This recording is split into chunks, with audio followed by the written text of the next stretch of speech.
नमस्कार, मैं हूं नीतीश पांडे और आप देख रहे हैं अमर उजाला का डिजिटल पेज।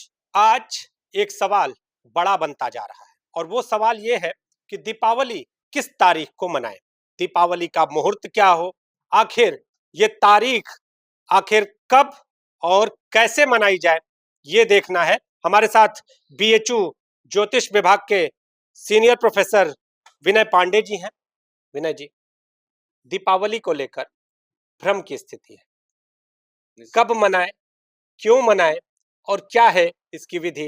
अभी पहला जो हमारा सवाल है कि जो तारीख है वो कौन सी है? निश्चित ही नीतीश जी, आपको बहुत-बहुत धन्यवाद क्योंकि अभी तो अ, दीपावली दूर है, थोड़ी अभी 1 महीने का समय है, लेकिन लोगों में अभी भी कौतूहल का यह विषय बना हुआ है जिस तरह से पंचांगों में ही देखिए मुख्यतया इस तरह की भ्रांति फैलाने वाले हमारे पंचांग और तथाकथित हमारे ज्योतिषी ही लोग हैं, जो सोशल मीडिया के माध्यम से और अपने पंचांगों के माध्यम से इस तरह का भ्रम फैला रहे हैं।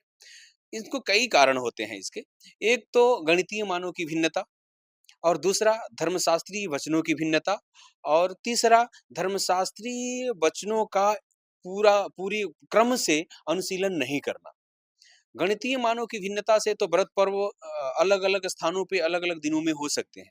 लेकिन इस वर्ष जो दीपावली की स्थिति बनी हुई है 31 अक्टूबर या 1 नवंबर को लेकर के, इस साल कोई भेद की स्थिति नहीं है। गणितीय मानों से जब धर्मशास्त्रीय वचनों की अगर हम लोग संगति लेते हैं, तो उसमें कोई भेद उत्पन्न नहीं हो रहा है और दोनों के हिसाब से 31 अक्टूबर को ही मनाया जाना चाहिए।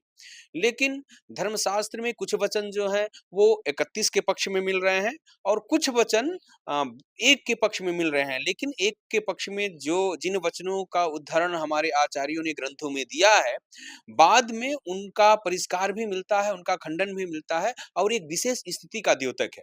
क्योंकि हमारे यहाँ दीपावली के लिए बताया गया है कि अमावस्या प्रदोष काल में मिलनी चाहिए और अमावस्या इस वर्ष प्रदोष काल में 31 अक्टूबर को भी मिल रही है और 1 नवंबर को भी प्रदोष काल के कुछ भाग में मिल रही है।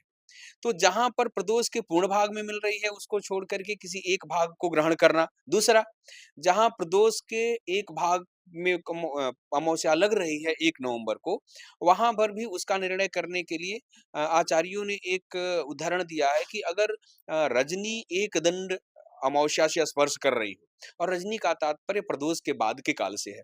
तो ऐसी परिस्थिति में 1 नवंबर को किसी भी परिस्थिति में धर्मशास्त्रीय वचनों की संगति दीपावली के लिए नहीं लग रही है। इसलिए हमें 31 अक्टूबर को ही पूरे देश में दीपावली मनानी चाहिए। अ, ये जो पूरा संयोग है, किस आधार पर? खास तौर पे जैसे आप बता रहे हैं धार्मिक आधार एक विशेष है। जो ये 1 तारीख और महीने की अंतिम तारीख, ये जो भ्रम की स्थिति सामने आई, ये कहाँ से आई और क्यों आई?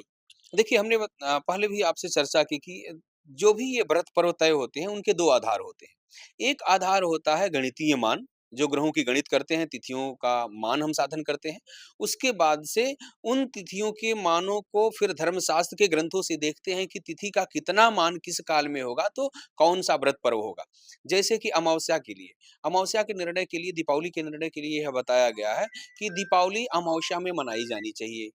तो अमावस्या में कब अमावस्या कोई ज़रूरी नहीं है कि सूर्योदय से लेकर के और रात्रि पर्यंत रहे।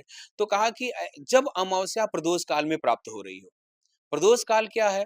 तो प्रदोष काल सूर्यास्त के बाद 2 घंटे 24 मिनट का जो समय होता है, उसे हम लोग प्रदोष काल कहते हैं। प्रदोषोस्तमयाद ऊर्ध्वम मुहूर्तत्रयम् उच्यते अर्थात 3 मुहूर्त का जो काल होता है सूर्यास्त के बाद का अर्थात 2 घंटे 24 मिनट का, वो प्रदोष काल होता है। तो प्रदोष काल में जब अमावस्या मिलेगी, तो दीपावली मनाई जाएगी। इस वर्ष क्या हो रहा है कि 31 अक्टूबर के शाम के 5 साढ़े 5 बजे यानी कि सूर्यास्त के कुछ समय पहले अमावस्या लग रही है। चतुर्दशी तब तक है, फिर अमावस्या लग रही है। तो प्रदोष काल पूरी अमावस्या में 31 तारीख को है। 1 नवंबर दीपावली को ले की तिथि को लेके विवाद चल रहा है कि 31 अक्टूबर को दीपावली मनाएं कि 1 नवंबर को दीपावली मनाएं। तो इस पे आपका क्या विचार है? देखिए, मेरा व्यक्तिगत विचार और काशी के ऋषिकेश पंचांग के अनुसार दीपावली पूजा 31 को मनाना चाहिए। क्यों? कि दीपावली अमावस्या रात्रि तक है। 31 को दिन में 3:12 से अमावस्या लग जाएगी और 1 तारीख को सायंकाल 5:13 तक अमावस्या है। तो अमावस्या को ही काली पूजा, अमावस्या के ही दिन लक्ष्मी कुबेर इंद्र पूजा, ठीक है। प्रतिपदा लग जा रही है सायंकाल, गोधूली बेला से लेके समस्त पर्यंत प्रतिपदा है। तो प्रतिपदा में कोई दीपावली पूजा करने का विधान प्राप्त नहीं है। और 31 तारीख को हमें सायंकाल से रात्रि व्यापनी, संध्या व्यापनी, रात्रि व्यापनी होने से हम लोग ये मानते हैं, और धर्म सिंधु निर्णय सिंधु का यही मत है कि 31 तारीख को हमें दीपावली पूजा करनी चाहिए। 1 तारीख को अमावस्या उपरांत प्रतिपदा होने से, रात्रि में अमावस्या होने से, प्रतिपदा होने से, इसलिए दीपावली पूजा करना श्रेयस्कर नहीं होगा। एक दूसरा क्या है कि हनुमान जी का जन्म मेष लग्न में होता है। तो हनुमान जी का जन्म गुरुवार के दिन 3:12 के बाद जब अमावस्या लग जाएगी, तो फिर गुरुवार को दिन में सवेरे प्रातः हनुमान दर्शन का योग बनता है। अर्थात हमें 29 तारीख को धनतेरस की पूजा करनी चाहिए, और धनतेरस के बाद 30 तारीख को हमें सायंकाल मेष लग्न में हनुमान जी का जन्म जयंती मनाना चाहिए। 31 तारीख को दीपावली प्रदोष काल में पूजन करेंगे। दीपावली हमेशा प्रदोष में होता है। और 1 नवंबर को प्रदोष में प्रदोष में अमावस्या नहीं है। जब प्रदोष में अमावस्या नहीं है तो हमें 31 का लेना श्रेयस्कर होगा। अगर आप ये वीडियो YouTube पर देख रहे हैं तो हमारे चैनल को सब्सक्राइब करें और बेल आइकन को दबाना ना भूलें। अगर आप Facebook पर ये वीडियो देख रहे हैं तो हमारे पेज को लाइक करें।